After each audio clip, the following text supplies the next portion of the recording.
Welcome. I'm Jianying Dong, Assistant Professor in the Faculty of Electrical Engineering, Mathematics, and Computer Science at Delft University of Technology.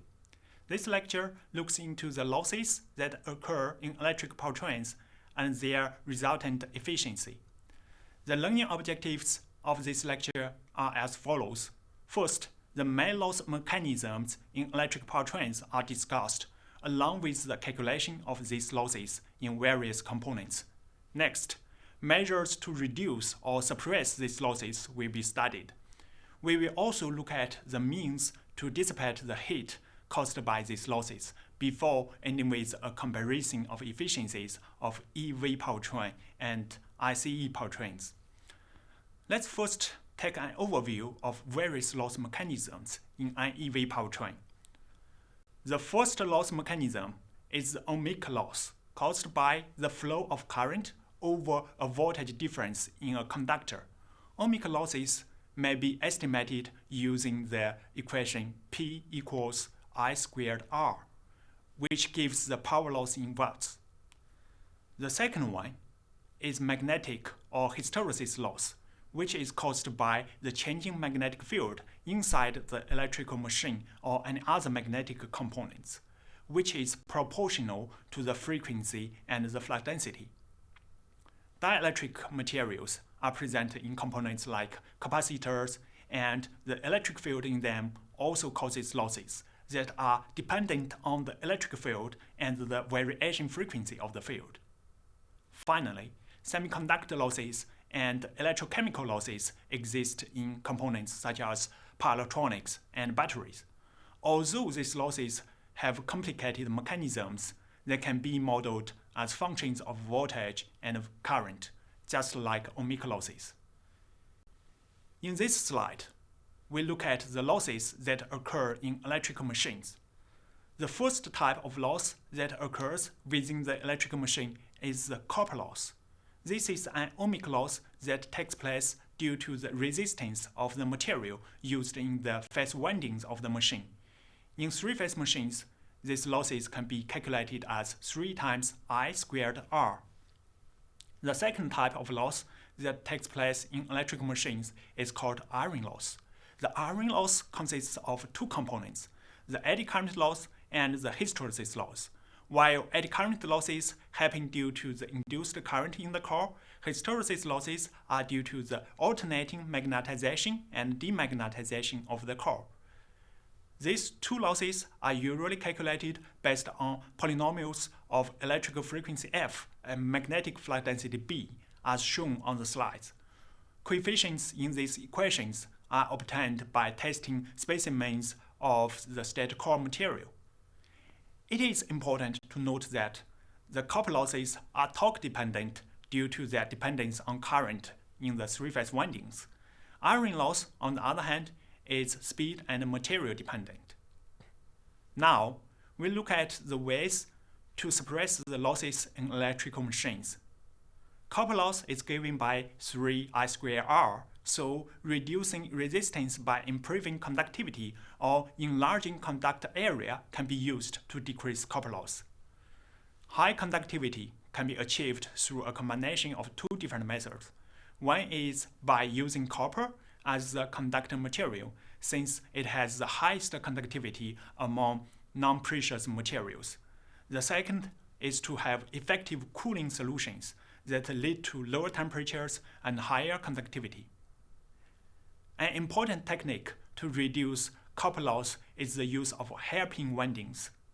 As shown in the figure, this technique allows for more copper in the same amount of state slot space, as well as better contact between the winding and the slot walls, leading to lower temperatures.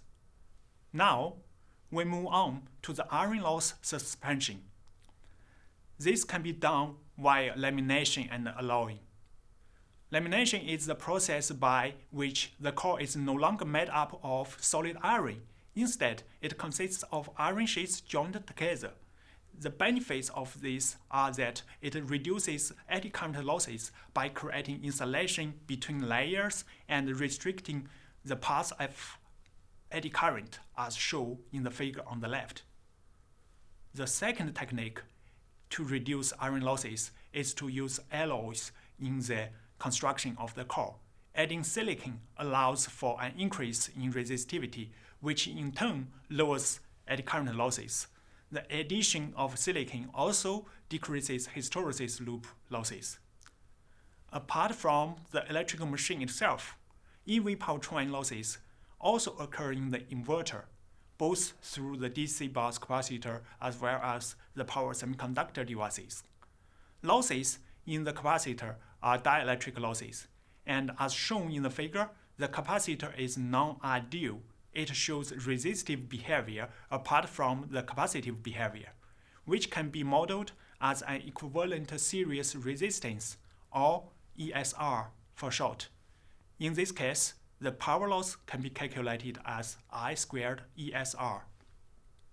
The losses in power electronic semiconductor devices consists of two components, the switching loss and the conduction loss.